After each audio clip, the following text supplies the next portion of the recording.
Subscribe कीजिए हमारे YouTube channel को और लेटेस्ट अपडेट पाने के लिए बेल आइकन को दबाना बिल्कुल भी न भूलें। साथियों, अभी आपने दूरदर्शन पर लगातार महाभारत सीरियल देखा। उसमें से कई दृश्य थे। एक दृश्य जब वह आया कि अंतिम शांति दूत के रूप में भगवान कृष्ण दुर्योधन के पास जाते हैं और सिर्फ 5 गांव मांगने की बात करते हैं।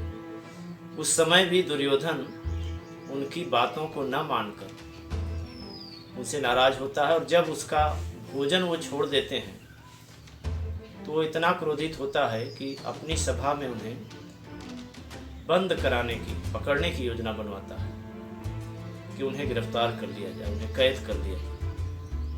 शायद वो भूल गया कि वो एक अवतार लेकर आए हुए हैं जिनके जन्म से जुड़े हुए सारी घटनाएं इस बात का प्रमाण।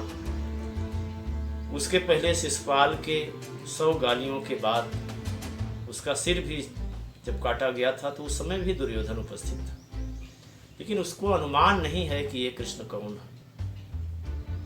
हालांकि कुरुक्षेत्र में डॉक्टर रामधारी सिंह दिनकर जैसे दिग्गज महाकवि ने, जो राष्ट्र कवि थे, बहुत अच्छी पंक्तियां लिखी।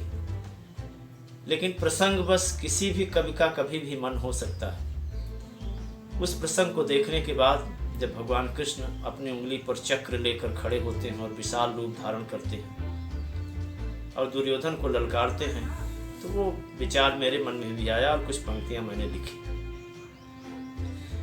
आप देखें कि बांध बांध मुझको दुर्योधन, साहस है तो आजा। बांध बांध मुझको दुर्योधन, साहस है तो आजा। मैं भी देखूं कुरु वंश का कितना बली है राजा। मैं भी देखूं कुरु वंश का कितना बली है राजा। मूर्ख अगर सामर्थ्य है तुझ में, रूप मेरा यह देखो। मूर्ख अगर सामर्थ्य तुझ में, रूप मेरा यह देखो। अपनी इन कपटी आंखों से चक्र सुदर्शन देखो।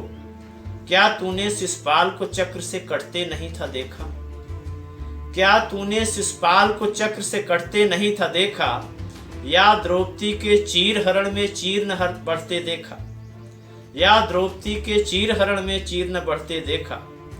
क्या तुम मेरे जन्म हेतु की कथा नहीं सुन पाए? क्या तुम मेरे जन्म हेतु की कथा नहीं सुन पाए? काली दह का नाग नाथ कर उसके सिर चढ़ाए। क्या पूतना की वध की तुमको खबर नहीं मिल पाई? कंस के वध की क्या तुमको आवाज न पड़ी सुनाई? मूर्ख सुयोधन, तुम जैसे दुष्टों को हतने आया। मूर्ख सुयोधन, तुम जैसे दुष्टों को हतने आया।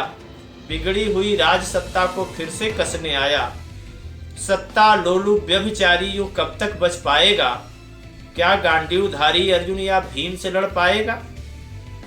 अरे मूर्ख, अरे मूर्ख, जन्मांध पिता के मंद बुद्धि युवराज।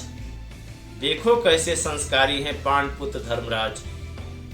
मैं हूं कौन, किस लिए आया, द्रोण भीष्म से पूछो। मंत्री विदुर या कृपाचार्य या संजय से ही पूछो। मैंने अपना मामा मारा, तू मामा को पाले। मैंने अपना मामा मारा, तू मामा को पाले। कंस और शकुन के उर भी एक समान है काले। सूर्यपुत्र जो तेरा साथी, उसे भला क्या जानो। उसमें किसका रक्त बह रहा, नयन हो तो पहचानो। तेरे पाप का घड़ा भर गया, यही बताने आया। तेरे ऊपर मृत्यु नटी की नाच रही है छाया। मिट जाएगी तेरी नगरी, तेरा वंश मिटेगा। आज सभा में कृष्ण कह रहा, फिर एक कंस मिटेगा। मिट जाएगी तेरी नगरी, तेरा वंश मिटेगा। आज सभा में कृष्ण कह रहा, फिर एक कंस मिटेगा। तेरे द्वारा मिली चुनौती मैं स्वीकार हूं करता। युद्ध और विध्वंस आज मैं तेरे सिर पर मढ़ता। होना तो है, लेकिन ये तेरे ही सिर पर जाएगा। कि तेरे द्वारा मिले चुनौती मैं स्वीकार हूं करता। युद्ध और विध्वंस आज मैं तेरे सिर पर मढ़ता। मैंने तो अवतार लिया है पाप का राज मिटाने। पुनः धर्म संस्थापन करने, धर्म केतु फहराने। पुनः धर्म संस्थापन करने, धर्म केतु फहराने। अब कुरुक्षेत्र में रण होगा, पूरा एक एक प्रण होगा। पांडव तो रह जाएंगे पर तेरा अंतिम रण होगा। पांडव तो रह जाएंगे पर तेरा अंतिम रण होगा, तेरा अंतिम रण होगा। धन्यवाद।